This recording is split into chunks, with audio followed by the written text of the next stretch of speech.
পৃথিবীর বুকে এমন কিছু সুপার পাওয়ার বা শক্তিশালী দেশ রয়েছে যারা আনঅফিসিয়ালি বা লোকচক্ষুর অন্তরালে চাচ্ছে বাংলাদেশের রাষ্ট্র ক্ষমতায় বড় ধরনের পরিবর্তন আসুক। আরো সুনির্দিষ্ট করে বললে তারা চায় আগামীতে বাংলাদেশের মসনদে বসুক বাংলাদেশ জামায়াত ইসলামী। অবাক হচ্ছেন? ভাবছেন এটি কি কোনো ষড়যন্ত্র তত্ত্ব নাকি বাস্তবের কোনো গভীর খেলা? এই ভিডিওতে আমরা প্রমাণ সহ দেখিয়ে দেব বিশ্বের কোন 5টি প্রভাবশালী দেশ এখন জামায়াত ইসলামীকে ক্ষমতায় আনার জন্য উঠে পড়ে লেগেছে এবং নৈপথ্যে তারা কি ভয়ঙ্কর সব তৎপরতা চালাচ্ছে। তাদের কূটনৈতিক চাল এবং গোয়েন্দা রিপোর্টগুলো বিশ্লেষণ করলে এমন কিছু তথ্য বেরিয়ে আসে যা আপনার চিন্তার জগৎকে ওলট পালট করে দেবে।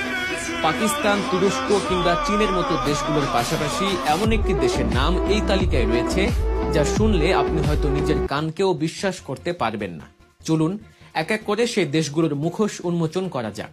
বাংলাদেশের রাজনীতি এখন আর শুধু ঢাকা রাজপথে সীমাবদ্ধ নেই, এটি এখন আন্তর্জাতিক দাবার বোর্ডের এক গুরুত্বপূর্ণ অংশ।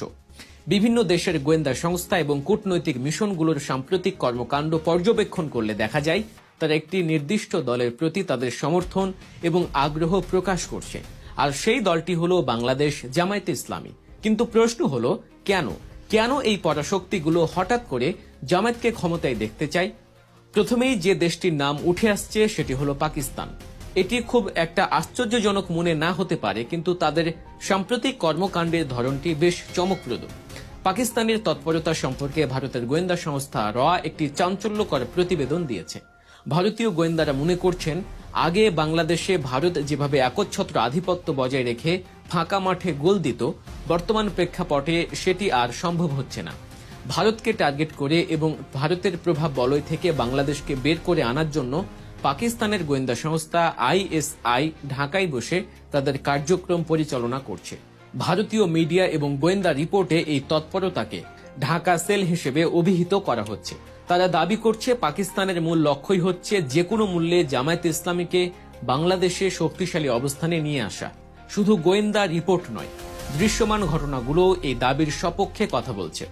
সাম্প্রতিক সময়ে পাকিস্তানের হাই কমিশনের সাথে জামায়াতে ইসলামীর আমিরের দফায় দফায় বৈঠক হয়েছে। কূটনৈতিক শিষ্টাচারের তোয়াক্কা না করে পাকিস্তানের ডেপুটি প্রাইম মিনিস্টার বা উপপ্রধানমন্ত্রী সরাসরি পাকিস্তান থেকে উড়ে এসে কোনো সরকারি দপ্তরে নয়, বরং সোজা চলে গেছেন জামায়াতের আমিরের বাসভবনে। ভাবা যায়, একটি দেশের উপপ্রধানমন্ত্রী যখন বিরোধী একটি দলের নেতার বাসায় গিয়ে বৈঠক করেন, তখন বুঝতে বাকি থাকে না যে তাদের এজেন্ডা কতটা গভীর। পাকিস্তান